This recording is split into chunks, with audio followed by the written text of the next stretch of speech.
লোকসভা নির্বাচনের দিন প্রকাশের পরপরই রাজনৈতিক অন্দরমহলে শুরু হয়েছে টানটান উত্তেজনা। প্রচারে পিছিয়ে নেই কোনো দলই। এই লোকসভা নির্বাচনকে সামনে রেখে সন্দেশখালী ১ নম্বর ব্লক কংগ্রেসের পক্ষ থেকে সন্দেশখালী বিধানসভার ন্যাজাট বাসস্ট্যান্ডে অনুষ্ঠিত হলো একটি পথসভা। এই পথসভায় উপস্থিত ছিলেন জাতীয় কংগ্রেসের মুখপাত্র সৌম্য আইচ, পশ্চিমবঙ্গ প্রদেশ কংগ্রেসের সাধারণ সম্পাদক আশুতোষ চ্যাটার্জি, উত্তর ২৪ পরগনা জেলার কার্যকরী সভাপতি সালাউদ্দিন ঘোরামি সহ আরও অনেকে।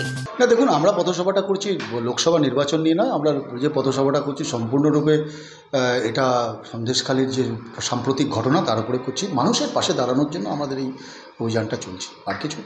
দেখুন, আমি বলছি রাজনৈতিক দল কী কার তার কর্মকাণ্ড করবে তা দিয়ে আমাদের কিছু বলার নেই, কিন্তু সন্দেশখালীতে অন্যায় হয়েছে। সে অন্যায়ের বিরুদ্ধে মানুষ ভোট দেবে, মানুষ তৈরি আছে। দেখা যাক, আমরা তো নিশ্চয়ই প্রার্থী দেবো। আমরা যৌথভাবে বাম কংগ্রেস একসঙ্গে কারণ না কারো প্রার্থী তো নিশ্চয়ই হবে। লড়াইয়ের ময়দানে থাকবো আমরা। সন্দেশখালী থেকে সৌরভ দাসের রিপোর্ট, নোবেল বাংলা।